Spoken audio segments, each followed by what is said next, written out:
επιτρέψετε να διακόψω για λίγο για να στείλω ένα δώρο στη γάτα μου, γιατί δεν το ήξερα ότι γιορτάζουν οι γάτες και επειδή έχουμε γάτα σπίτι πρέπει σίγουρα να της στείλω κάποιο δώρο. Σας καλησπέρισω κι εγώ. Μέρες είμαστε μαζί. Αυτή τη φορά σας βλέπω αφιψηλού. Θέλω να σας ευχαριστήσω για το θέμα που μου δώσατε, γιατί μου κάνατε τη ζωή δύσκολη. Και θα το δείτε γιατί μου κάνετε τη ζωή δύσκολη. Γιατί έχουμε μια αντίληψη. Μπορείτε να μου πείτε τι σημαίνει walk? Όχι το walk, το περπατώ που προφέρεται, δεν ξέρω, η προφορά είναι σωστό, έτσι. Τι είναι αυτό? Κάποιος πετάει εδώ συνθήματα από ό,τι βλέπω. Αυτό είναι walk παρεμβολή, δεν το έχω στήσει εγώ. Τι σημαίνει walk? Δηλαδή, αν σας ρωτήσει κανείς, μάλλον εγώ σας ρωτάω, η απάντηση δόθηκε. Τι σου φέρνει στο μυαλό, όταν σου πω εγώ κουλτούρα, τι σου φέρνει στο μυαλό? Τι σας έρχεται στο μυαλό? Ας αρχίσουμε έτσι κατευθείαν. Δεν είναι τόσο αντισυμβατικό αυτό το θέμα που μπορούμε να ξεκινήσουμε και να λειτουργούμε τελείως αντισυμβατικά σε όλο το φάσμα. Στο μυαλό σας έρχονται περίεργες μορφές, τις οποίες βλέπετε έτσι, έξω, και δεν τολμάτε ίσως και τους όρους να αναφέρετε.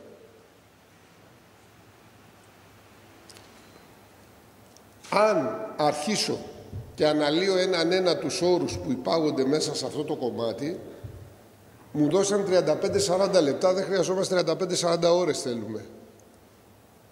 Ξεχάστε όλες τις ορολογίες. Είναι άπειρες.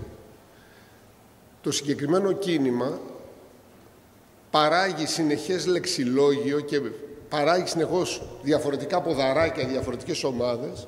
Καθημερινά παράγει κάτι, γιατί ουσιαστικά παράγει μια καινούρια κουλτούρα, ένα καινούριο πολιτισμό, να το πούμε διαφορετικά.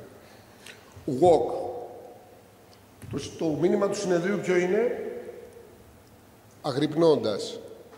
Άρα πρέπει να είναι η ομιλία που ταιριάζει πιο πολύ προς το συνέδριο. Το σε έσχατους καιρούς, αυτό θα το δούμε στην εξέλιξη. Θέλω να πω εκ των προτέρων ότι χρειαζόμαστε όντως πάρα πολλές ώρες και πάρα πολλούς όρους και πάρα πολύ γνώση φιλοσοφικό-ιστορική για να βρεθούμε πώς φτάσαμε εδώ. Ξεχάστε όλους τους όρους αν δεν τους καταλαβαίνετε. Θα κρατήσουμε την ουσία. Λοιπόν, αν νομίζετε ότι walk είναι η trans, η queer, οι όποιας μορφής φεμινίστριες ή οτιδήποτε άλλο ακούτε ως κινήματα, αυτά είναι τα μπολιάσματα πάνω σε ένα δέντρο, το οποίο βγάζει συνεχώς καινούριους κλάδους.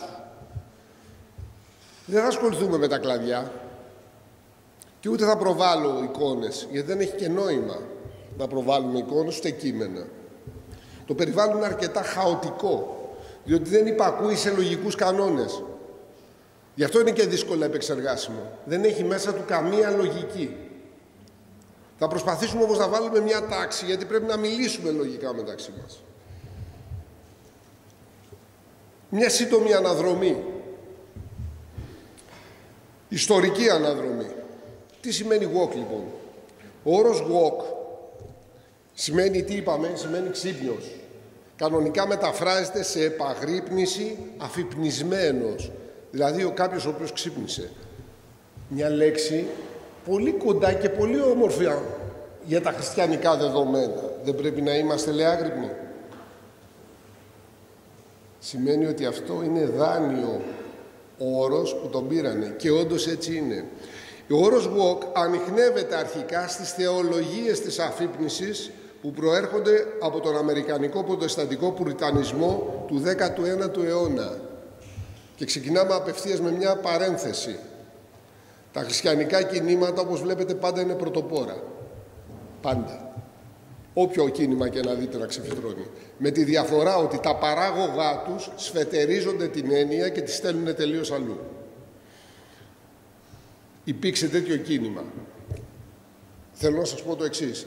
Χριστιανική απολογητική πάνω σε αυτό το θέμα δεν βρήκα πουθενά. Όλες οι πληροφορίες είναι κοσμικές. Από κοσμικά βιβλία. Ξεκινάει το 19ο αιώνα ως χριστιανικό κίνημα. Αφυπνιστείτε. Στη συνέχεια ο όρος ενεργοποιήθηκε ξανά στη διάρκεια του 20ου αιώνα, δηλαδή τον προηγούμενο αιώνα, και συνδέθηκε με φιλετικές διακρίσεις, όχι όμως με συχνές ιστορικές αναφορές. Παραδείγματος χάρη αναφέρεται για πρώτη φορά, από ό,τι βλέπω, από ένα Τζαμαϊκανό φιλόσοφο και ακτιβιστή το 1923 υπό τον όρο wokeness, που αυτό σημαίνει όντως επαγρύπνηση. Τον παίρνουν τον όρο και τον βάζουν πλέον σε μια επαναστατική μορφή κατά των φιλετικών διακρίσεων. Πάντως δεν έχουμε συχνές αναφορές στον 20ο αιώνα, τον προηγούμενο αιώνα. Αντίθετα ακριβώς, γίνεται ιδιαίτερα δημοφιλής με την άφιξη του 21ου αιώνα, του δικού μας αιώνα, στο αναπτυσσόμενο περιβάλλον των social media. Οπότε και αποκτά μια ιδιαίτερη πολιτική σημασία. Υπάρχει το μέσο να τον διαδώσει, δηλαδή, τα social media. Το καλοκαίρι του 2014, μετά τη δολοφονία του Μάικλ Μπράουν στο Μιζούρι από την αστυνομία, δεν ξέρω αν τη θυμάται κανείς αυτή την περίπτωση, ξέσπασε ένα κύμα διαδηλώσεων στις μεγάλες πόλεις των ΗΠΑ. Οι διαδηλωτές ένωσαν τις φωνές τους πίσω από το κίνημα. Τότε είχε μόλις ξεκινήσει το κίνημα Black Lives Matter, έτσι. Και η φράση Stay Woke μεταμορφώνεται σε ηχηρό σύνθημα, αποκτά δυναμικό περιεχόμενο στα χέρια των κινημάτων για κοινωνική δικαιοσύνη, συμπεριλαμβάνοντας πλέον όμως και άλλα πράγματα, όπως φιλετικά, μισογυνιστικά, ομοφοβικά πρόσημα, δηλαδή οτιδήποτε είναι εναντίον αυτών. Όπως και ενάντια σε οποιαδήποτε άλλη μορφής διάκρισης, όπως την εννοούν βέβαια, σε πολλά δε κάμπους των Αμερικανικών πανεπιστημίων δεν αργεί να βγει τελείως εκτός ελέγχου. Αρχίζουν δηλαδή τα επεισόδια. Πολύ απλά.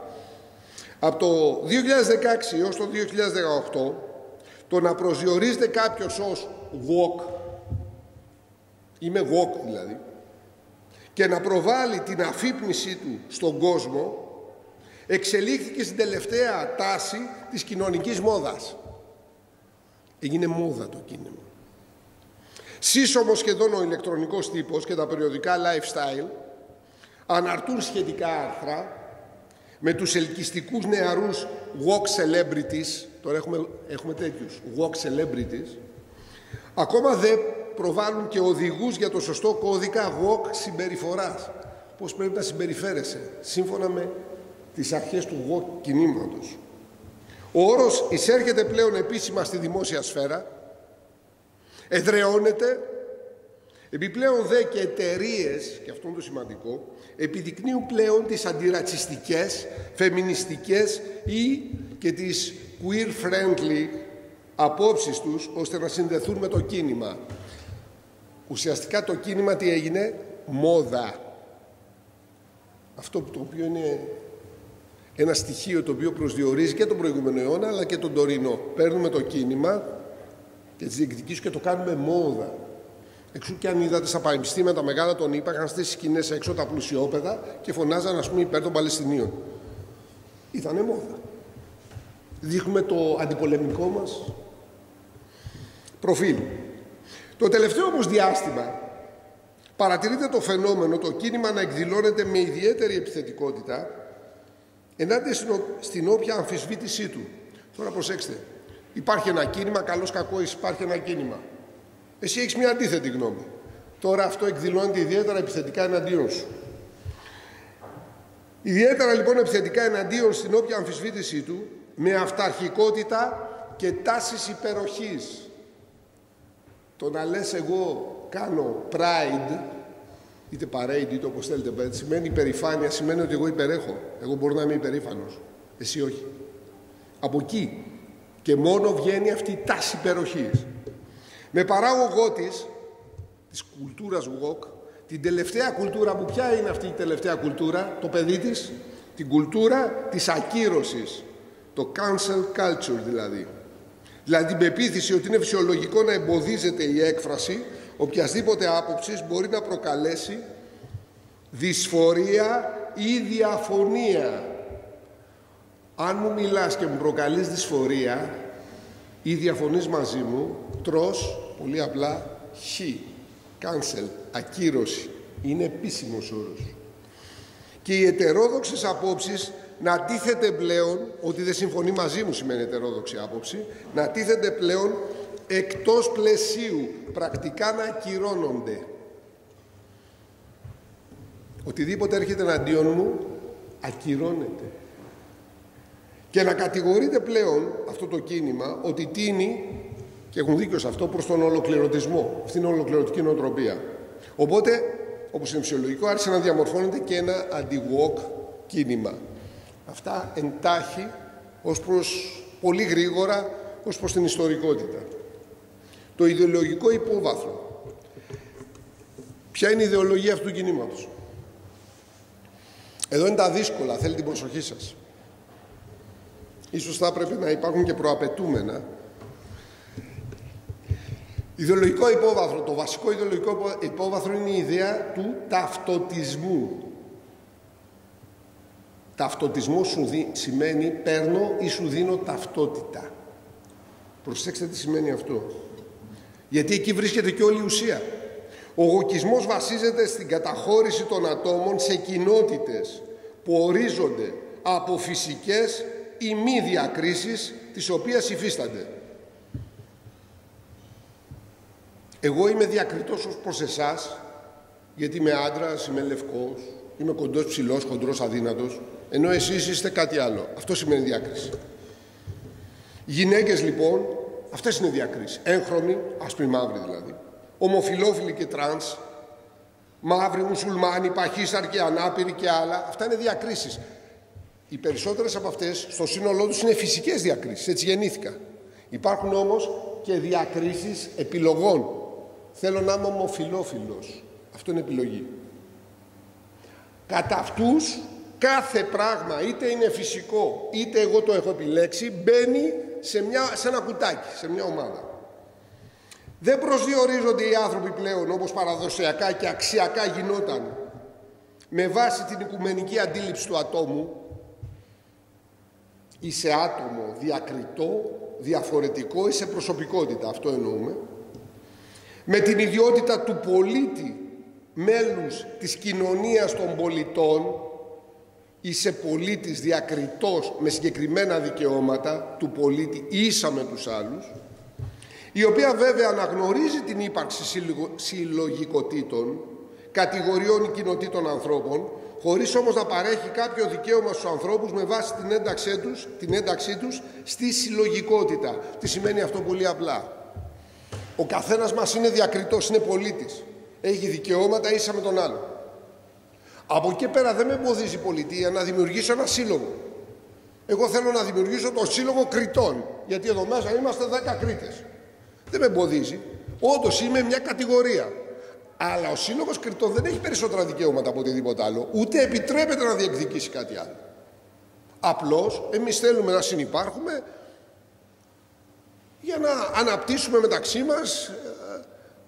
Έχουμε καταρχάς δημιουργήσει μια ομάδα με βάση τοπικά χαρακτηριστικά, φιλετικά χαρακτηριστικά. Είμαι Κρήτες. Εντάξει. Αυτό δεν μας δίνει κανένα άλλο δικαίωμα. Μπορούμε να χορεύουμε κριτικά, μπορούμε να τραγουδάμε κριτικά και γι' αυτό υπάρχουμε. Δεν μας δίνει κάτι περισσότερο. Προσέξτε το, γιατί εδώ οι συλλογικότητες πάνε αλλού, όπως τις εννοούν οι ίδιοι. Στον αδίποδα, το εγώ κίνημα βασίζεται στην έννοια της λεγόμενης κοινότητας. Η κοινότητα ορίζεται με κάτι που θα σας ακουστεί λίγο περίπου. Είναι ο κοινοτισμός, communitarianism, κομμούνα δηλαδή. Την έννοια της κοινότητας με εστίαση σε ένα στοιχείο της ταυτότητας. Ένα στοιχείο της ταυτότητας αρκεί, και θα πούμε ποιο είναι αυτό, το οποίο υποτίθεται ότι προσδιορίζει το άτομο. Ιδιαίτερα δε αν ανήκει σε κάποια από τις ομάδες ή συλλογικότητες, πέστε το, που χαρακτηρίζονται ως θύματα διακρίσεων. Ξέρετε κάτι, εγώ είμαι μαύρος. Παπ, ταυτότητα μαύρου. Το ότι είμαι μαύρος είναι ένα στοιχείο μόνο. Δεν με προσδιορίζει ως προς τα υπόλοιπα. Πλούσιος, φτωχός, εγγράμματος ή όχι, ψηλός, κοντός, παχύς ή οτιδήποτε. Αμερικάνος ή Έλληνας. Όχι. Το μαύρος σου δίνει ταυτότητα και μόνο, και σε κάνει, επειδή είσαι μαύρος, να σου πω τι σε κάνει. Θύμα.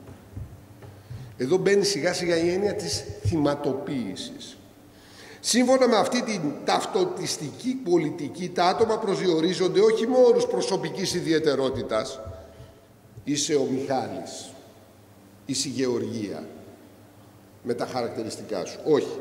Με βάση της προσωπικής ιδιαιτερότητας και διακριτότητας ως προς το άλλο άτομο, αλλά με όρους ομοιότητας ή ομοιομορφίας που υποχρεωτικά τα υπαγάγει σε μια συλλογική ταυτότητα. Είστε όλοι μαύροι από εδώ. Είστε όλες γυναίκες, όλες οι γυναίκες από εδώ. Ταυτότητες είναι αυτό. Υποχρεωτική ταυτότητα.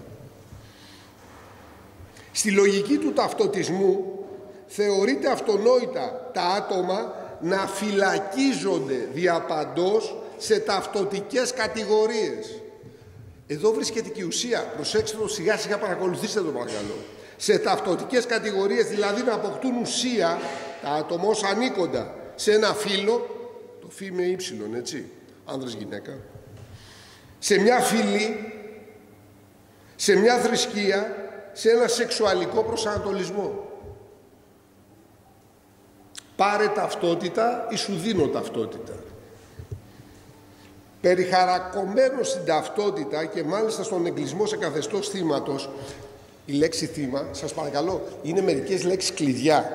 Θα τις πούμε, σημειώστε τις, διότι αυτές οι λέξεις κλειδιά είναι οι μόνες που θα μείνουν. Το κίνημα θα φύγει, θα ξεφουσκώσει. Αυτό που θα μας μείνει και αυτό που έχει σημασία για μας είναι τι θα μας μείνει από πίσω. Τα απόνερα. Λοιπόν, σε καθεστώς, αυτή είναι η woke ταυτότητα, καθεστώς θύματος. Δεν πρέπει να γνωρίζει ο άνθρωπος άλλες ταυτότητες, σύμφωνα με τη woke κουλτούρα, ή έννοιες παρά μόνες εκείνες που ορίζονται από τα ζεύγη. Το μόνο που πρέπει να γνωρίζεις είναι τα εξής. 3 έχω εντοπίσει. Κυρίαρχος ή κυριαρχούμενος. Ή θα είσαι κυρίαρχος ή κυριαρχούμενος. Θα είσαι φορέας διακρίσεων ή θύμα διακρίσεων. Εκμεταλλευτής ή εκμεταλλευόμενος. Σε αυτά τα 3 έχεις να απαντήσεις. Τι είσαι? Κυρίαρχος ή κυριαρχούμενος? Φορέας διακρίσεων, δυτικός άνδρας, λευκός, ας πούμε, κύριο. Θύμα διακρίσεων, γυναίκα μαύρη.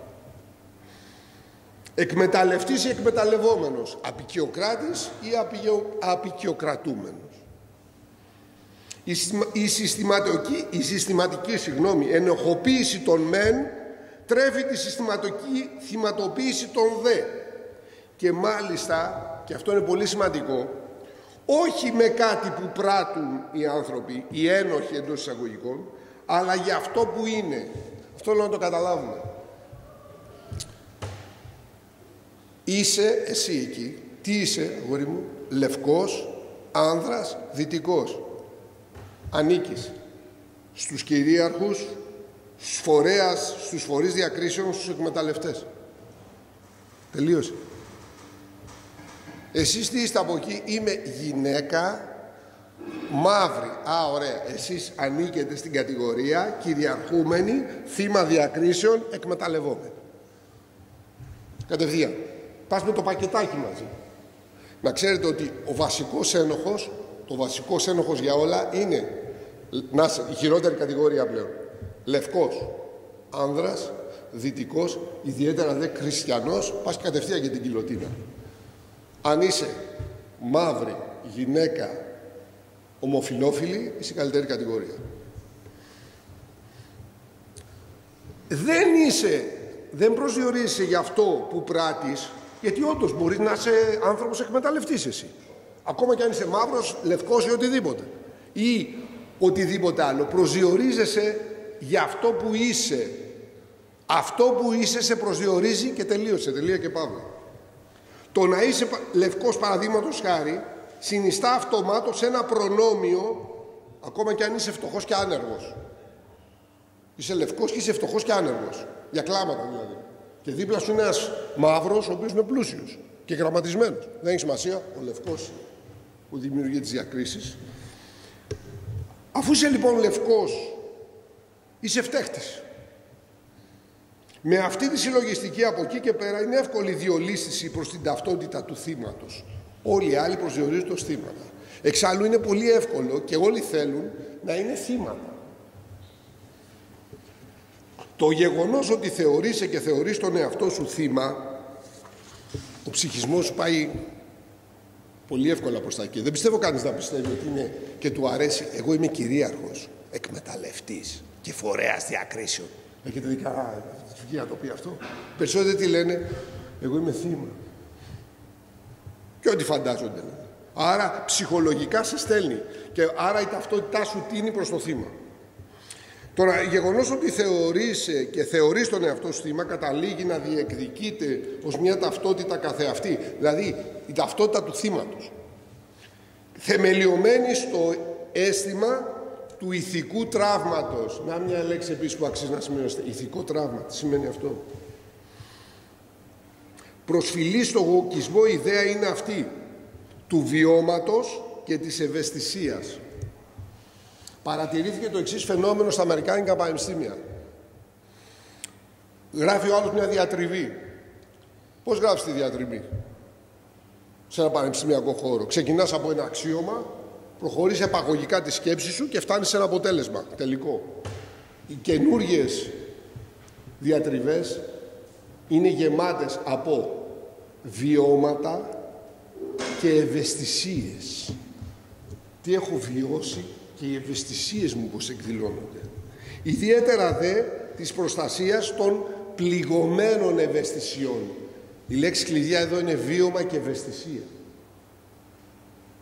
Ψυχισμός.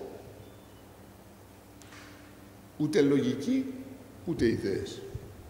Αφετηρία και τη λεγόμενη, όλα αυτά, υπάρχει ένας όρος, σημειώστε τον γι' αυτόν, τρομοκρατία της οδύνης. Αυτός είναι ένας όρος τον οποίο ανακάλυψε τον διατύπωσε ένας Ούγγρος ψυχαναλυτής και αναφερόταν σε οικογενειακά περιβάλλοντα. Τι σημαίνει τρομοκρατία της οδύνης? Αυτό θα το καταλάβετε εύκολο. Εγώ στο χώρο μου, στην οικογένειά μου, προσδιορίζουμε συνέχεια ότι είμαι άξιος για οδύνη. Δηλαδή ότι είμαι θύμα. Όλα μου φταίνε. Εγώ είμαι θύμα αυτού, εγώ είμαι θύμα αυτού, όλες τις καταστάσεις. Με το να γκρινιάζω συνέχεια και να παρουσιάζω τον εαυτό μου ως θύμα, τι πετυχαίνω? Ο ίδιος ο ψυχολόγος αυτός το λέει, γι' αυτό και το ονομάζει τρομοκρατία της οδύνης. Κατορθώνω να υποτάσσω το περιβάλλον μου στις ιδιοτροπίες μου. Για να ησυχάσω, όλοι προσαρμόζονται προς εμένα. Όταν χτυπιέμαι συνέχεια, τις ιδιοτροπίες μου τις κάνω κανόνα. Πολύ απλό. Αυτό είναι γραμμένο για οικογένειες. Αυτό τώρα έγινε και μπήκε και μπόλιασε τη woke κουλτούρα. Πολύ ωραία διατυπώθηκε ως όρος τρομοκρατία της οδύνης. Μα καλά, ο άνθρωπος είναι εκ του πονηρού δηλαδή. Συνεχίζουμε όμως. Με αυτόν τον τρόπο όμως κλείνουμε την παρένθεση. Συνακόλουθα με τα παραπάνω, κάθε μια από αυτές τις συλλογικότητες, αυτές τις υποομάδες που λέμε, ας πούμε συλλογικότητες, είναι να παρτίζουν ένα σύλλογο.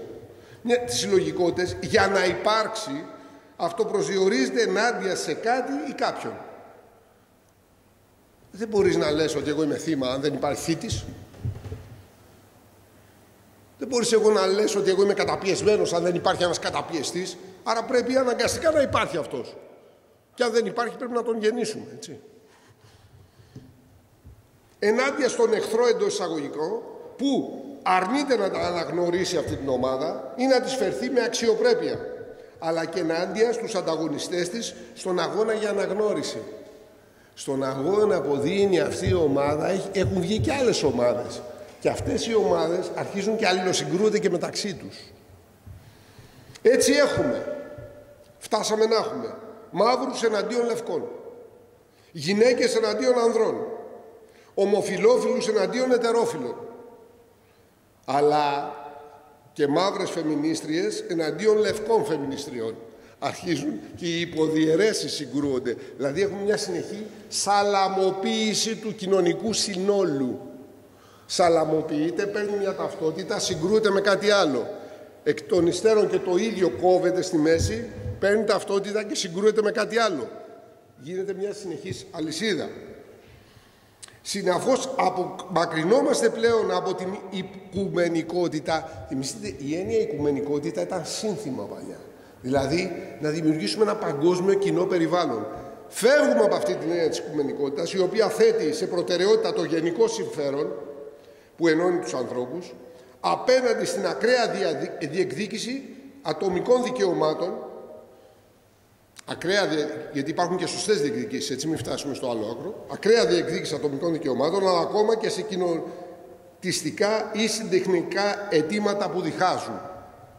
Δηλαδή, η οικουμενικότητα δέχεται την διεκδίκηση αιτημάτων, αλλά όχι με αυτή την ακραία μορφή.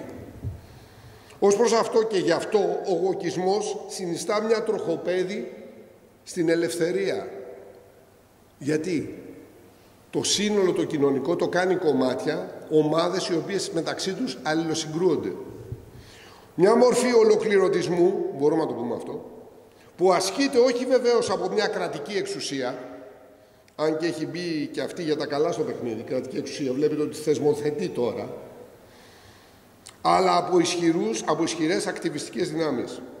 Διάχυτες σε πολλούς χώρους. Πού είναι όμως διάχυτες ιδιαίτερα? Στα πανεπιστήμια.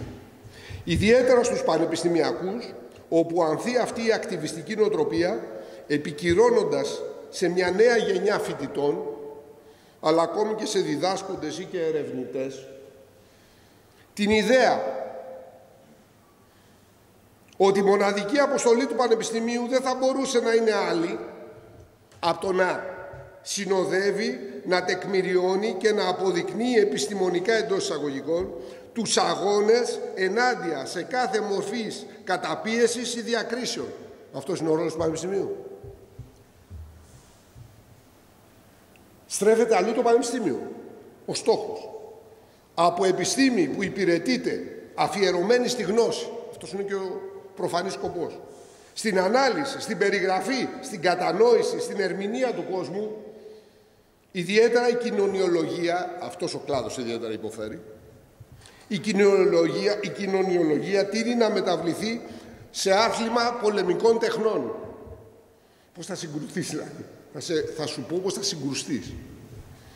Κατεξοχήν υπόστρωμα μιας ψευδοεπιστήμης που έχει εκτραπεί σε ιδεολογία και καταλήγοντας μέσα στον πανεπιστημιακό χώρο να καλλιεργείται πλέον μια αποδομητική, όχι αποδημητική, αποδομητική από την αποδόμηση. Αποδομητική σχέση ως προς την έννοια της αλήθειας, και αυτό είναι σημαντικό, καθότι κατά τον γοκισμό η οποιαδήποτε γνώση είναι κοινωνικά κατασκευασμένη. Ξέρετε τι σημαίνει αυτό? Πάβει πλέον η γνώση να είναι αποτέλεσμα μιας αναζήτησης ελεύθερης από οπουδήποτε και αν έρχεται. Είτε ένας επιστήμονας στη Δύση, είτε ένας Άραβας επιστήμονας του 10ου αιώνα, είτε ένας Κινέζος επιστήμονας. Δεν είναι. Είναι κοινωνικά κατασκευασμένη. Η γνώση αυτή είναι δημιουργημένη έτσι, ούτως ώστε κάποιοι να καταπιέσουν κάποιους. Δεν υπάρχει ανεξάρτητη γνώση. Όλα έχουν κοινωνικό ή πολιτικό χαρακτήρα.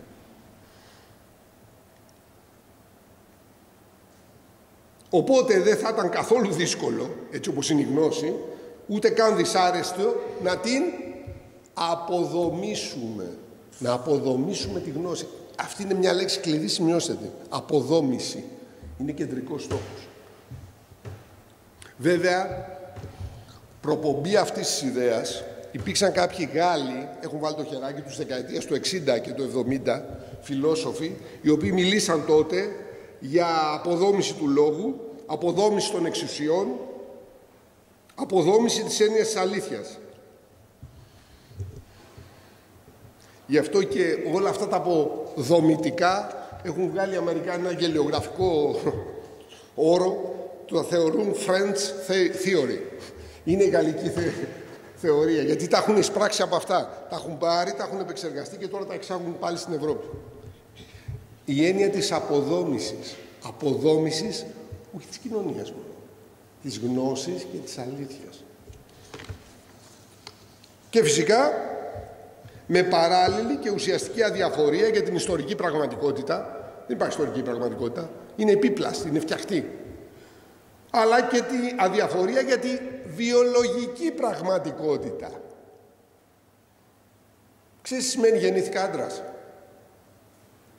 Γεννήθηκα άντρας είναι ότι ένας γιατρός όταν γεννήθηκα είπε αυτός είναι άντρας. Το προσδιορίσε, τίποτα άλλο. Είπαμε. Κάποιος προσδιορίσε ότι είμαι άντρας, τίποτα άλλο. Αυτό αποδομείται, δεν χρειάζεται. Δεν υπάρχει βιολογική πραγματικότητα. Κάποιος απλώς το προσδιορίσε και το προσδιορίσε με κριτήρια τα οποία είναι ύποπτα και πρέπει να τα δούμε. Υπ' αυτήν την έννοια ο γοκισμός αποτελεί μια σύγχρονη μορφή πολιτισμικής οπισθοδρόμησης από την έννοια της αλληλεγγύης, της πραγματικής αλληλεγγύης, όπως προσδιορίστηκε από τον ευρωπαϊκό διαφωτισμό και τον φιλελευθερισμό του 19ου αιώνα, και φυσικά αυτός είχε ρίζες στην αρχαία ελληνική φιλοσοφία και στη χριστιανική παράδοση.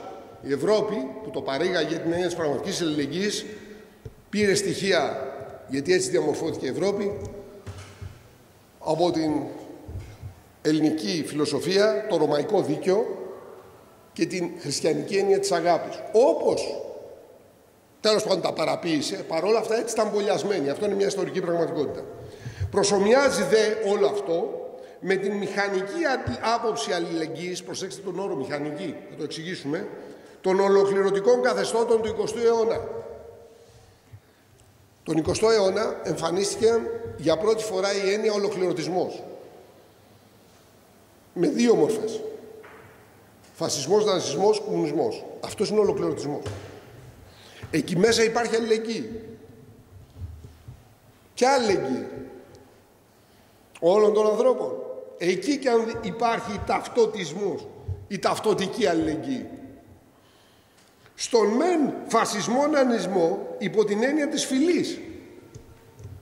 Η γερμανική φυλή, αρία φυλή, έχει αλληλεγγύη μεταξύ της, αλλά είναι υπερέχουσα φυλή.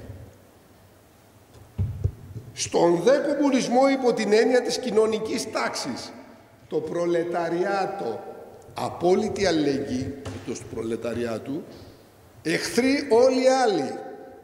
Άρα πάμε λίγο πίσω στην έννοια του ολοκληρωτισμού, γι' αυτό λέμε ότι προσομοιάζει με τον ολοκληρωτισμό. Και αυτά με όρους νομοτελειακής ιστορικής επικράτησης, το οποίο το δανείζεται το γοκ κίνημα. Τι σημαίνει? Αυτό, παιδιά, έχει δαρβινική προέλευση. Κατά τον Δαρβίνο, η εξελικτική πορεία είναι ότι το υπερέχον είδος ιστορικά θα επικρατήσει και το άλλο θα πεθάνει. Έτσι δεν λέει ο δαρβινισμός? Αυτός ο δαρβινισμός μεταφράζεται σε φιλετικό δαρβινισμό στον ναζισμό. Η αρία φυλή ιστορικά έχει στόχο, όχι στόχο. Είναι, λες και η ιστορία είναι Θεός. Είναι προσδιορισμένη να επικρατήσει. Στο δε κομμουνισμό είναι ο κοινωνικός δαρβινισμός. Αυτή η τάξη που λέγονται προλετάροι μέλεται να επικρατήσουν. Αυτοί θα επικρατήσουν. Νομοτελειακά, δεν θέλει αμφισβήτηση. Εμείς τι κάνουμε? Απλώς αυτό το πράγμα το επιταχύνουμε, το υπηρετούμε και το επιταχύνουμε. Η ίδια νοοτροπία υπάρχει στο ΓΟΚ. Εμείς οι ομοφυλόφιλοι είμαστε το μέλλον της ανθρωπότητας. Μα γιατί είστε? Ιστορική νομοτέλεια. Εμείς τι κάνουμε με τους αγώνες μας? Επιταχύνουμε την ιστορία. Ακριβώς η ίδια ιδέα υπάρχει. Με εχθρούς πλέον στο ΓΟΚ κίνημα, όχι κατά τους ναζιστές. Ποιοι ήταν οι εχθροί? Ποιους είχαν φάει? Τους Εβραίους. Μαζί με τους Εβραίους βέβαια φάγανε και τσιγκάνους και γενετικά ανάπηρους. Τους περάσαν όλους. Τους εξαφανίσανε. Τους εξαφανίζανε. Λοιπόν, γιατί τους πείραζε φιλετικά? Δεν είναι οι εχθροί Εβραίοι ή, πάμε στην άλλη μεριά, το μεγάλο κεφάλαιο και ο φιλελευθερισμός, πάμε στον κομμουνισμό. Αλλά πλέον ο εχθρός είναι ο λευκός, ο άνδρας, ο δυτικός, ο απικιοκράτης. Θυμούνται τους απικιοκράτες, ότι οι λευκοί ήταν απικιοκράτες. Θύματα του οποίου είμαστε. Και έτσι πήγαμε από την πάλη των τάξεων στην πάλη των φυλών. Πάλη των τάξεων, λέγαμε στον κόσμο, πήγαμε στην πάλη των φυλών. Εμείς, οι μαύροι, οι γυναίκες, οτιδήποτε εναντίον και θα επικρατήσουμε τον άλλο. Εφευρίσκοντας πλέον τους νέους προλετάριους. Νομιμοποιείται έτσι πολιτικά και θεσμικά, γιατί βγήκαν νόμοι που τα υπερασπίζονται αυτά, μέσω του γοκισμός. Πάρτε αυτό το όρο, δηλαδή σαν κίνημα θα το λέμε γοκισμός. Η κυριαρχία πάνω σε άλλους από τις χειραγωγούμενες ή αν το θέλετε θυματοποιημένες, ταυτοποιημένες υποστάσεις, μπαίνεις σε αυτή την ομάδα, σου δίνουν ταυτότητα και εσύ ως θύμα πλέον, έχεις το γράψει εδώ θύμα, πλέον χειραγωγούμενος τι κάνεις? Επιστρέφεις σε ένα όχι μακρινό παρελθόν που δέσποζε σε όλο το ανθρώπινο κοινωνικό φάσμα ότι όλα είναι πολιτική. Δεν υπάρχει ηθική, δεν υπάρχει γνώση, όλα είναι πολιτική. Δηλαδή είναι κατασκευασμένα έτσι, ούτως ώστε κάποιοι να κυριαρχούν. Και εδώ αντιστρατευόμαστε, σε όλο το φάσμα, έτσι. Μέσα από τα πρότυπα σταλινικών και μαοϊκών καθεστώτων και των συνεπειών τους. Ποιος έχει ιστορική μνήμη, ποιος έχει διαβάσει πολλή ιστορία, θυμάται την πολιτιστική επανάσταση του Μάο? Ξέρεις πως έφευγες εκεί από τη μέση? Cancel culture ήταν αυτό κανονικά. Τι είσαι αστός, τι είσαι άνθρωπος ο οποίος έχει μόρφωση. Φεύγεις. Ποιος θυμάται τον Πολ Πότ στην Καμπότζη που φάγε τον μισό πληθυσμό? Φορούσες γυαλιά, γραμματισμένος. Φεύγεις από τη μέση. Κατευθείαν. Γραμματισμένος. Φεύγεις από τη μέση. Σε σβήνουμε. Αυτό είναι το cancel culture. Αυτά έχουν προϋπάρξει.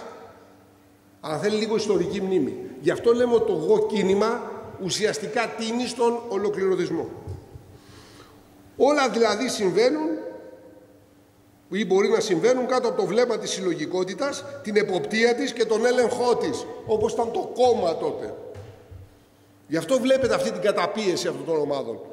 Λες και είναι το κόμμα το επικρατούν, με οποιαδήποτε μορφή, έτσι, είτε λέγεται το κόμμα του Χίτλερ ή το κόμμα του κομμουνιστικό, το οποίο επιβάλλει απόλυτα τους όρους του. Υπ' αυτή την έννοια ο γοκισμός αποτελεί μια μορφή πολιτισμικής οπισθοδρόμησης. Αυτό το είπαμε βεβαίως και το επαναλαμβάνουμε και μοιάζει με τα ολοκληρωτικά καθεστώτα του 20ου αιώνα. Πρέπει να τονιστεί, κλείνω με εδώ το κομμάτι αυτό, όμως, γιατί πρέπει να τονιστεί και αυτό, ότι σε αντίθεση με τον γοκισμό δεν σημαίνει ότι η άρνηση, ότι αρνούμεθα τον αγώνα ενάντια στις διακρίσεις. Διακρίσεις υπάρχουν και πρέπει να υπάρχει και αγώνας ενάντια στις διακρίσεις. Και αυτό σας είναι και προσωπικός. Σημαίνει απλά ότι αρνούμαστε να δούμε τον κόσμο, εμείς πιστεύω, μέσα από ένα κατάλογο αυτών που μας χωρίζουν, παραβλέποντας αυτά που μας ενώνουν. Δηλαδή ως κοινωνία. Και να βλέπουμε τη θεμιτή προσπάθεια να μειωθούν οι ανισότητες και οι αδικίες σε μια απόπειρα να αντιστραφούν οι σχέσεις κυριαρχίας. Δεν αποσκοπούν στο να μειωθούν, όντως. Θα ήταν αγαθές προθέσεις. Δεν θέλουμε να υπάρχουν αδικίες. Δεν θέλουμε να υπάρχουν ανισότητες. Πολύ ωραία. Τώρα πάνε να αντιστρέψουν. Εσείς κυριαρχούσατε μέχρι τώρα. Τώρα εμείς. Η σειρά μας. Διότι το χειρότερο είναι ο αγώνας ενάντια στον άδικο στιγματισμό. Καταλαβαίνετε τι σημαίνει στιγματισμός? Να σε στιγματίσω. Να πω εσύ εκεί τι είσαι, άντρας λευκός. Φάει ένα στίγμα. Εσύ είσαι καταπιεστής. Ή το χειρότερο είναι ότι ο αγώνας ενάντια στον άδικο στιγματισμό να μετατρέπεται ύπουλα σε ένα αγώνα για τον αντίστροφο στιγματισμό. Όχι πλέον τη διεκδίκηση για εξάλειψη της κυριαρχίας, αλλά δυστυχώς μια εκδικητική αντιστροφή της. Θα σας εκδικηθούμε τώρα. Τι κάνατε? Τώρα θα δείτε. Εμείς θα σας εκδικηθούμε. Γι' αυτό το λόγο πρέπει να αρνούμαστε την υπεράσπιση θεσμικών διεκδικήσεων με ολοκληρωτικά μέσα. Το ολοκληρωτικά μέσα δεν ξέρω πώς θα μεταφράζετε και πώς μπορείτε να το πιάσετε, αλλά καταλαβαίνετε τι σημαίνει. Δημιουργώ μια ομάδα και παίρνω την εκδίκησή μου. Μια μορφή απλή για να βάλετε στο μυαλό σας τι σημαίνει αυτό. Σκεφτείτε τις ποδοσφαιρικές θύρες. Θύρα τάδε, θύρα τάδε, θύρα τάδε. Αυτό προσδιορίζεται με μια ομάδα και στρέφεται εναντίον τον άλλο. Και εννοείται ότι όλοι υπηρετούν το ποδόσφαιρο. Επειδή δεν είμαι ειδικός και δεν νομίζω κανείς δεν είναι ειδικός πάνω σε αυτά τα θέματα, θα ήθελα και προκρίνω εγώ προσωπικά να διαβάσουμε τις απόψεις, προσπάθησα να βρω ανθρώπων που είναι ειδικά μέσα στα αμερικάνικα πανεπιστήμια, που ανθεί αυτό το είδος, τι λένε για αυτό το κίνημα. Είναι ιδιαίτερα ενδιαφέρον να τους βάλουμε στη συζήτησή μας. Δανείζομαι προσπάθησα να βρω μερικές συνεντεύξεις από τέτοιους ανθρώπους. Δανείζουμε φερειπίν την άποψη του δόκτορα Harvey Mansfield. Αυτός είναι επί 6 δεκαετίες, έχει συνταξιοδοτηθεί, καθηγητής στο Χάρβαρντ. Αυτός γνώρισε δηλαδή από το 60 όλα τα κινήματα, γιατί στην Αμερική είχαν πολλά κινήματα μέσα στα πανεπιστήμια. Αυτός έχει μεγάλη εμπειρία. Τον ρωτούν, τον καθηγητή, πού εντοπίζονται οι ρίζες της woke κουλτούρας και με ποιες πολιτικές θεωρίες ή πολιτικά κινήματα σχετίζονται. Και απαντά ο καθηγητής. Η γενική προέλευση του wokισμού εντοπίζεται στην πεποίθηση ότι οι άνθρωποι δεν υπόκεινται στα δεδομένα της φύσης. Προσέξτε την απάντηση. Δεν υπόκεινται στα δεδομένα της φύσης.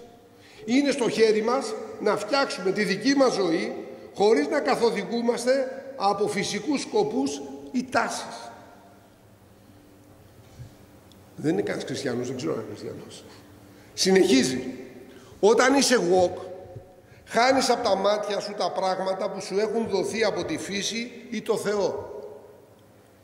Θεωρείς τον εαυτό σου Θεό και δημιουργείς και ξεχνάς την ανάγκη για μέτρο στην ηθική και τη σκέψη σου, ενώ σπαταλάς το χρόνο σου καταδικάζοντας γεγονότα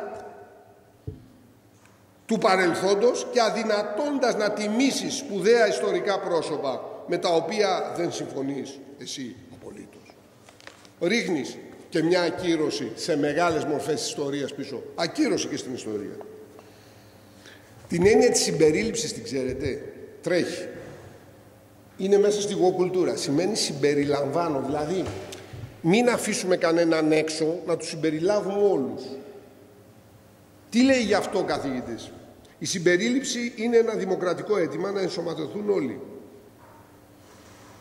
Αυτό σημαίνει μεγαλύτερη ποικιλομορφία και συνεπάγεται στην πραγματικότητα εντονότερη συμμόρφωση στις απαιτήσεις των θυμάτων πλέον. Αυτό ακριβώς συμβαίνει στα αμερικάνικα πανεπιστήμια. Επειδή θέλουμε να κάνουμε συμπερίληψη, ουσιαστικά τι πετύχαμε? Να δώσουμε περισσότερα προνόμια στα θύματα. Ή διεκδικούνται περισσότερα προνόμια από τα θύματα. Το θύματα βάλτε το εντός εισαγωγικών. Πόσο επιρροή έχει αυτό το κίνημα μες στα αμερικάνικα πανεπιστήμια και τι κάνει? Προσέξτε την απάντηση του καθηγητή. Η woke κουλτούρα είναι από μόνη της ένα ευρύ ζήτημα. Επηρεάζει τα πάντα στην τριτοβάθμια εκπαίδευση, τις εισαγωγές, τις προσλήψεις και το πρόγραμμα σπουδών. Τι διδάσκεται? Η τριτοβάθμια εκπαίδευση έχει πολιτικοποιηθεί. Δεν υπάρχει πλέον για χάρη της αλήθειας, αλλά για χάρη της πολιτικής ορθότητας, που είναι ο προγενέστερος όρος για τον woke.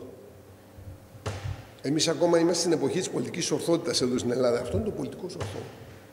Δηλαδή αυτό πρέπει να γίνει πάση θυσία.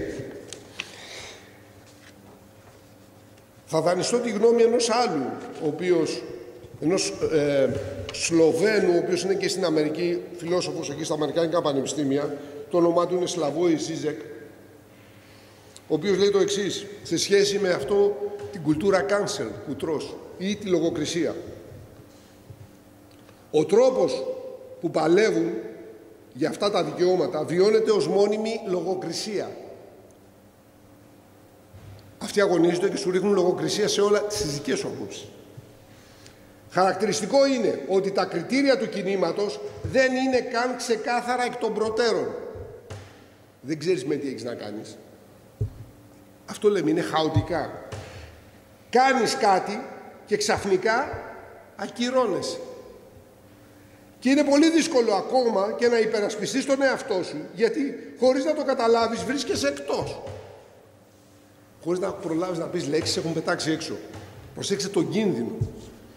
Επομένως, αυτό είναι το μεγαλύτερο πρόβλημά μου με τον γοκισμό. Γοκισμό, έτσι. Ο τρόπος με τον οποίο το γοκ κίνημα συνδέεται με τη λεγόμενη κουλτούρα της ακύρωσης που λέγαμε. Δηλαδή ο τρόπος με τον οποίο ουσιαστικά μπορείς να καταδικαστείς και να εξαφανιστείς από τη δημόσια σφαίρα. Αυτό θυμίζει σταλινικές μεθόδους. Και αυτή η μέθοδος, η ακύρωση, είναι εξαιρετικά μυσαλλόδοξη και ενάντια στη διαφορετικότητα, με την έννοια ότι αν δεν ταιριάζεις με την αντίληψή τους για την ανεκτικότητα και τη διαφορετικότητα, τότε αποκλείεσαι αμέσως. Αυτοί λένε γιατί αυτοί υπερασπίζουν τη διαφορετικότητα. Τη διαφορετικότητα όπως την εννοούμε εμείς. Το ότι εσύ είσαι διαφορετικός, πάρε χ. Δεν μας κάνεις. Η διαφορετικότητα όπως την εννοούμε εμείς, που σημαίνει ομοιομορφία κατά βάση. Εμείς είμαστε αυτοί και δεν ανεχόμαστε κάτι άλλο. Η ταμπέλα μας όμως λέει διαφορετικότητα. Εγώ υποστηρίζω την διαφορετικότητα. Κοιτάξτε περίπτωση την οποία αναφέρει ένας άλλος καθηγητής που συνέβη στο Πανεπιστήμιο του, θα σας το διαβάσω γιατί το βρήκα, ο καθηγητής νομικής σχολής του Χάρβαρντ, ο Μαρκ Ραμσέιερ, τι λέει για την περίπτωση που συνέβη στο Πανεπιστήμιο, στο Χάρβαρντ. Μόλις πριν από 2 χρόνια, μια πολύ δημοφιλής λέκτορας της εξελικτικής βιολογίας, προσέξτε, της εξελικτικής βιολογίας, άρα είναι στα μέτρα τους, στο Χάρβαρντ, η δόκτωρ Κάρολ Χούβεν έχασε τη δουλειά της επειδή οι φοιτητές της διαφώνησαν με τον ισχυρισμό της ότι για να κατανοήσουμε την επιστήμη, την εξέλιξη και τη βιολογία, πρέπει να καταλάβουμε ότι υπάρχουν 2 φύλλα, το αρσενικό και το θηλυκό. Διατύπωσε αυτό το σχόλιο στο αμφιθέατρο, βασιζόμενη σε μια μελέτη γενετικής. Μέχρι στιγμής όλα είναι επιστημονικά, έτσι. Αλλά οι φοιτητές της τη χαρακτήρισαν μυσαλλόδοξη και τρανσφοβική. Και έτσι έχασε τη δουλειά της. Είπε αυτό επιστημονικά, είναι τεκμηριωμένη άποψη, έφαγε χ. Όταν λέμε έφαγε χ, έχασε τη δουλειά της. Κατευθείαν, έξω. Μας προκαλείς. Έχει περάσει πολλή ώρα, οπότε θα ήθελα να σας διαβάσω όμως μαθηματικού την άποψη, να δείτε ότι ακόμα και στην απόλυτη επιστήμη των μαθηματικών έχουν βάλει πόδι. Τα μαθηματικά είναι απόλυτη επιστήμη, έτσι. Ο οποίος προέρχεται, είναι Ρουμάνος, προέρχεται από το καθεστώς Τσαουσέσκου, διδάσκει τώρα στην Αμερική, μαθηματικά, στο Πανεπιστήμιο, και λέει ότι ο ολοκληρωτισμός είναι χειρότερος από τον κομμουνιστικό. Γιατί οι κομμουνιστές ποτέ δεν βάλαν χέρι στα μαθηματικά. Τώρα εδώ βάζουν και χέρι στα μαθηματικά. Τα θεωρούν λευκή επιστήμη. Θέλω λίγο υπομονή. Εδώ λέει κάτι εξαιρετικό, μια γυναίκα. Η γυναίκα αυτή είναι η Χάνα Χόλμπορν Γκρέι, πρώην πρόεδρος του Πανεπιστημίου Yale και Σικάγο. Ομότιμη καθηγήτρια, είναι η πρώτη γυναίκα πρόεδρος του Πανεπιστημίου στην Αμερική. Άρα θα λέγαμε φεμινίστρια, έτσι. Αυτή φυσικά έχει συνταξιοδοτηθεί και αυτή, μεγάλης ηλικίας. Τι ρωτούν. Σήμερα η συζήτηση που γίνεται στην τριτοβάθμια εκπαίδευση έχει μετατοπιστεί στο λεγόμενο woke κίνημα και στον αντίκτυπό του στον ακαδημαϊκό χώρο. Ως μία από τις πιο διακεκριμένες ακαδημαϊκούς τον τελευταίο αιώνα, πώς αντιλαμβάνεστε το φαινόμενο της woke κουλτούρας? Νομίζω ότι υπάρχει ένα πρόβλημα, η απάντηση είναι, με τον ορισμό γοκισμός.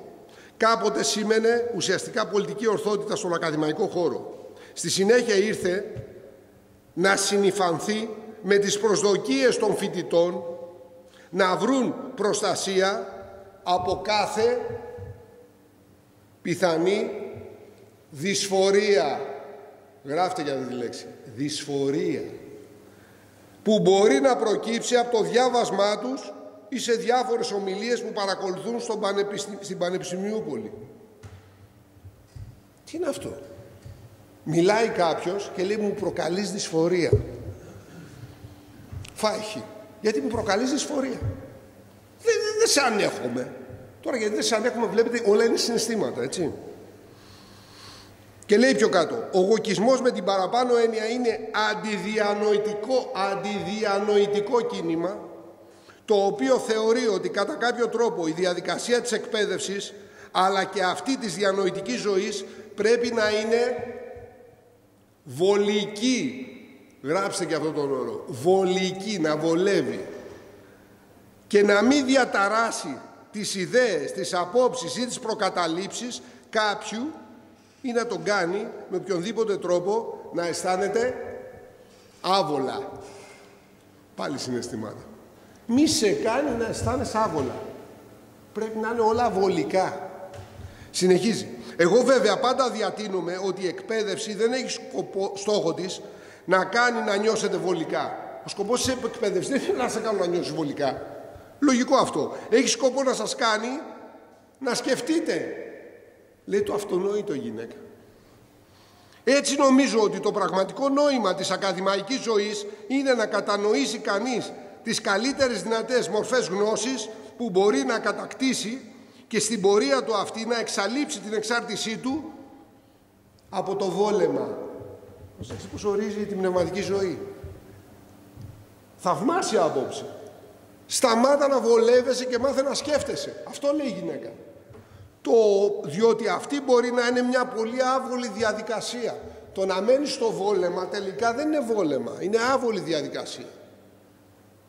Όρισε αυτή η γυναίκα, παλιά, ακαδημαϊκός, όλα αυτά τα πράγματα. Θα περίμενε κανείς ότι όσοι είναι υπέρ της ελευθερίας του λόγου θα ήταν και υπέρ της ελευθερίας του λόγου όσων διαφωνούν μαζί τους. Αφού είσαι υπέρ της ελευθερίας του λόγου, δέχεσαι και τον αντίλογο. Αν δεν δέχεσαι τον αντίλογο, δεν είσαι υπέρ της ελευθερίας του λόγου. Όμως αυτό που βλέπουμε στην πραγματικότητα είναι ότι αντιστεκόμαστε στην κατανόηση της διαφορετικής άποψης. Αντιστέκονται. Γιατί δεν αντιστέκονται? Γιατί νιώθουν άβολα. Το λέει παραπάνω. Αντιστεκόμαστε στην κατανόηση της διαφορετικής άποψης και επιμένουμε στην απόλυτη αλήθεια της δικής μας θέσης. Κατά ένα παράδοξο τρόπο, ο γοκισμός βρίσκεται σε άμεση σύγκρουση με τις αξίες που διεκδικούν ως δικές τους εκείνοι που διαμαρτύρονται. Διεκδικούν αξίες τις οποίες οι ίδιοι πρώτα απ' όλα τις παραβιάζουν. Καλώς ήρθατε στο βασίλειο του παραλογισμού. Για παράδειγμα,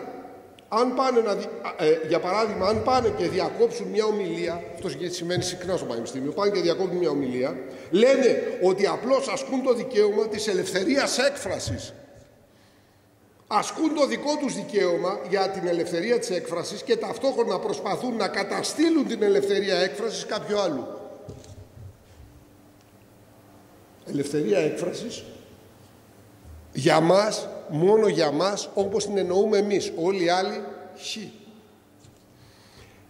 Και αυτή η συγκεκριμένη αντίφαση βρίσκεται στον πυρήνα των άκρων που βλέπουμε στις διαμαρτυρίες σήμερα και συνδέεται σε μεγάλο βαθμό με το κίνημα του γοκισμού, το οποίο θέλει κάθε άτομο να έχει ένα είδος άνεσης. Λέξη κλειδί. Άνεσης. Άνεση. Να νιώθεις άνετα. Ένα είδος άνεσης που θεωρεί δικαίωμα για τον εαυτό του. Και όταν αυτό φαίνεται να παραβιάζεται από κάποιον που διαφωνεί ή από κάποιον που τον κάνει να αισθάνεται άβολα, τότε λέει ότι η ελευθερία του λόγου του έχει κατά μία έννοια θυχτεί.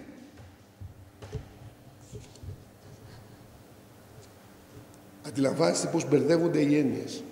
Επικαλούνται μεγάλες αξιακές έννοιες ουσιαστικά για πολύ φτωχά κίνητρα, ταπεινά. Αυτό που θεωρώ την πιο προβληματική συνέπεια αυτών των κινημάτων είναι ότι αντικατοπτρίζουν με πολλούς τρόπους τα άκρα της σύγκρουσης που βλέπουμε στον κόσμο γενικότερα και τα οποία σίγουρα χαρακτηρίζουν την πολιτική κουλτούρα των ημερών μας. Να ο αντίκτυπος. 2 ακόμα πραγματάκια και τελειώσαμε.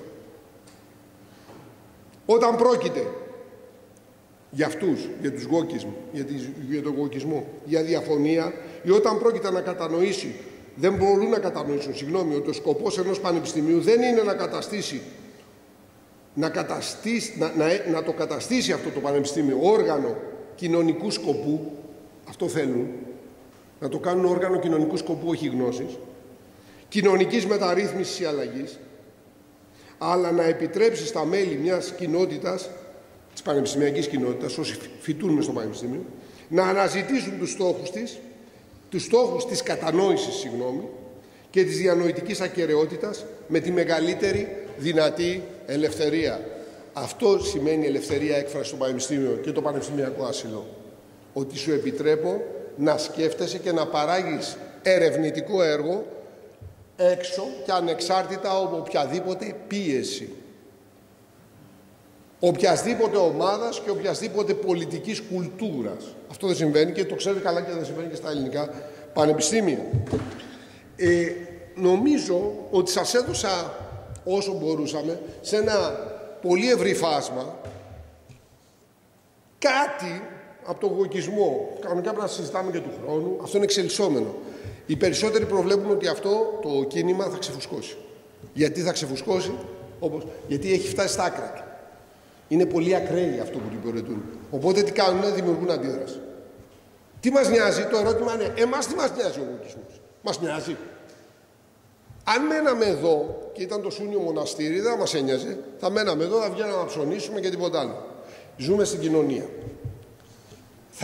Θα φύγει το εγώ κίνημα, το οποίο είναι δέντρο, στο οποίο μπολιάζονται όλα τα υπόλοιπα, και δεν φαντάζομαι κανέναν από εδώ μέσα να σηκωθεί να πει: ξέρετε, εγώ είμαι εγώ, ξέρετε, εγώ είμαι queer, ξέρετε, εγώ είμαι trans, ξέρετε, εγώ είμαι φεμινίστρια. Δεν υπάρχει τέτοια περίπτωση. Τα απόνερα όμως όλων αυτών των ιδεών μπορούμε άνετα να τα δούμε να φυτρώνουν εδώ μέσα, όπως και στην κοινωνία. Δεν θα οριστεί κανείς έτσι, αλλά ιδέες με όποια, έστω και με light μορφή, θα δείτε ότι θα μπολιάσουν. Ποιες ήταν οι ιδέες? Θυμάστε μήπως τις λέξεις κλειδιά? Όλες αυτές τις λέξεις κλειδιά, οι οποίες προσδιορίζουν το κίνημα πίσω από οτιδήποτε λέμε.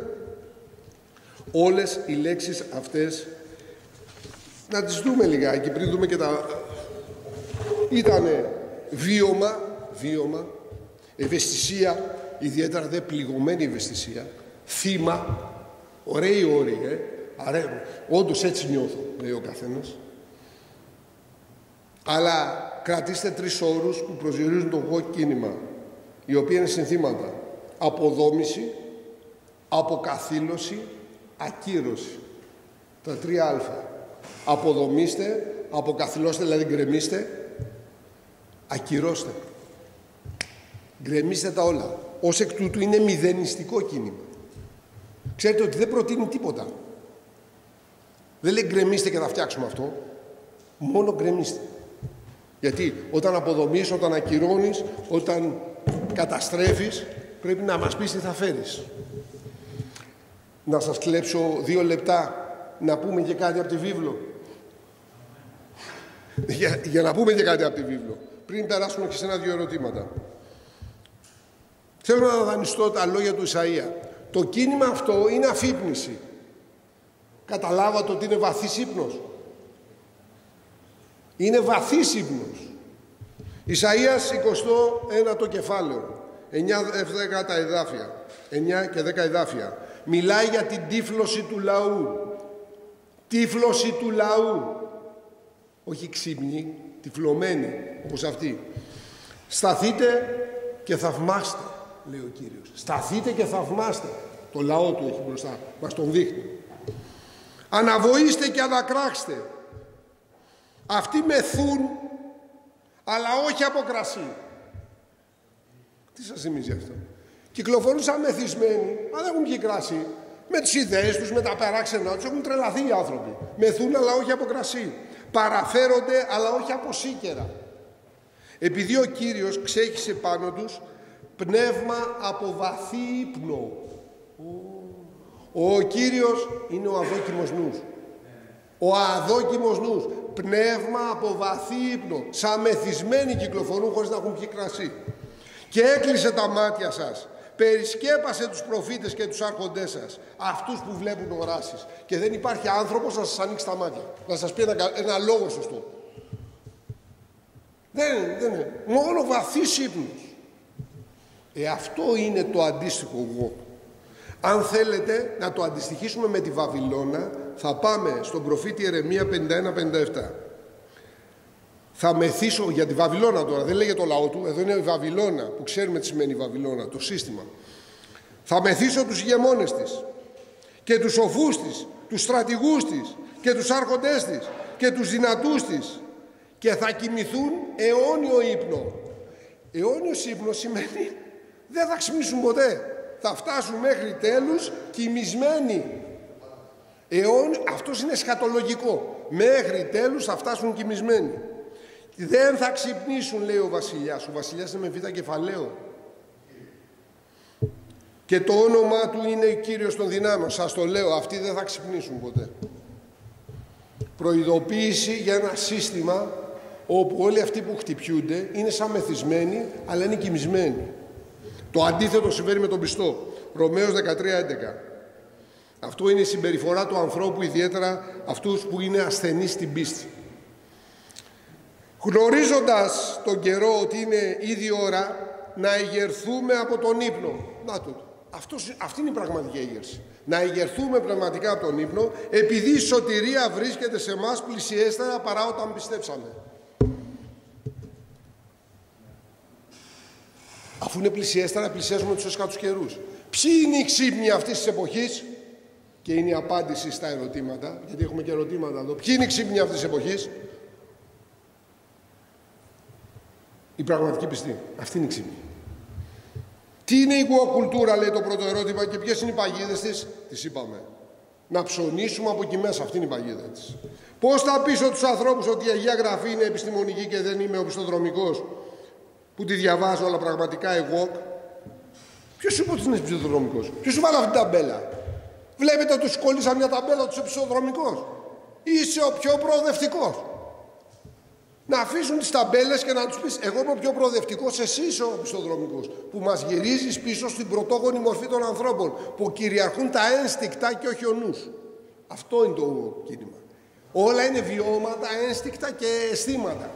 Αυτό, και δεν το λένε οι χριστιανοί, το λένε και κάποιοι φιλόσοφοι της σημερινής εποχής, είναι πρωτογονισμός. Επιστροφή πίσω στον πρωτόγονο άνθρωπο, των σπηλαίων, ας το πούμε έτσι. Ο πραγματικά προοδευτικός άνθρωπος στην εποχή μας και ανέκαθεν, είδατε ότι όλα τα κινήματα ήταν χριστιανικά στην αρχή, και το φεμινιστικό έτσι ξεκίνησε, με σωστούς στόχους. Εξάλλου ο Παύλος τι έχει πει? Δεν υπάρχει. Είναι ο πρώτος που διέλυσε τα πάντα, τις διαφορές. Άλλο ερώτημα. Η εξέλιξη της ανθρώπινης πορείας μέσα στον χρόνο επιβάλλει στους νέους κυρίως να βρίσκονται στην καρδιά των γεγονότων.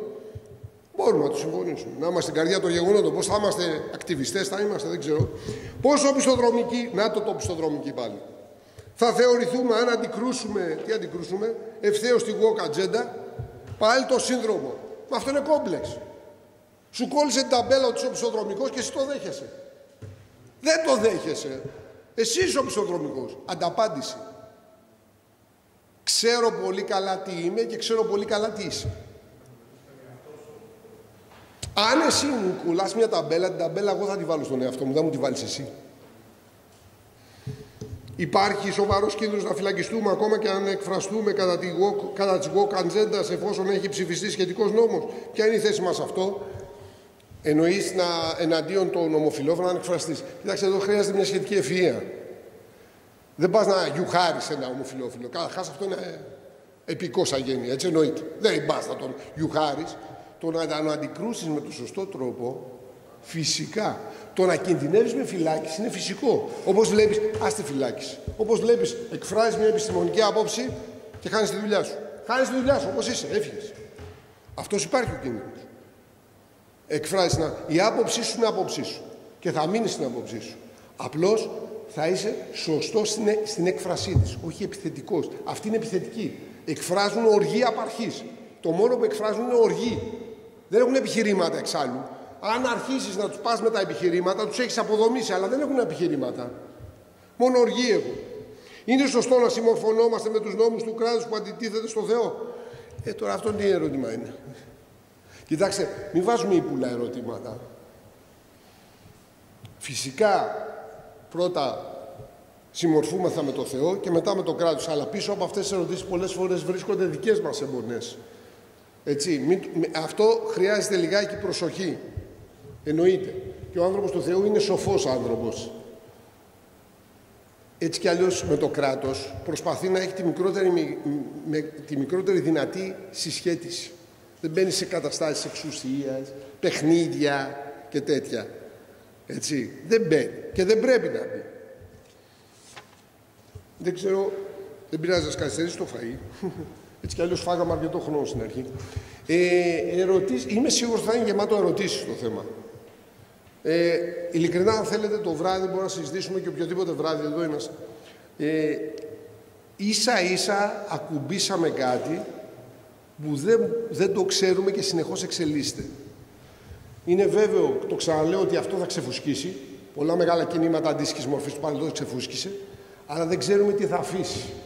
Αυτό που φοβάμαι είναι το long COVID. Πέρασα τον COVID, αλλά μου άφησε ένα κουσούρι. Τι κουσούρια μπορεί να αφήσει και να ενσωματωθούν μέσα στον καθένα. Διότι αυτοί, όπως είπαμε, τι προβάλλουνε? Να αισθάνουμε σωστά, να αισθάνουμε άβολα, όχι άβολα, να αισθάνουμε άνετα, έναντι της σωστής διεργασίας της εκπαίδευσης, που, όπως λέει, έχει σκοπό την ανάπτυξη του μυαλού και όχι του βολέματος. Βέβαια, ζούμε στην Ελλάδα και στην Ελλάδα είμαστε, χωρίς να το ορίζουμε, αρκετά woke εδώ και πολλά χρόνια, ειδικά όταν μιλάμε για βόλεμα. Πάμε για ερωτήσεις.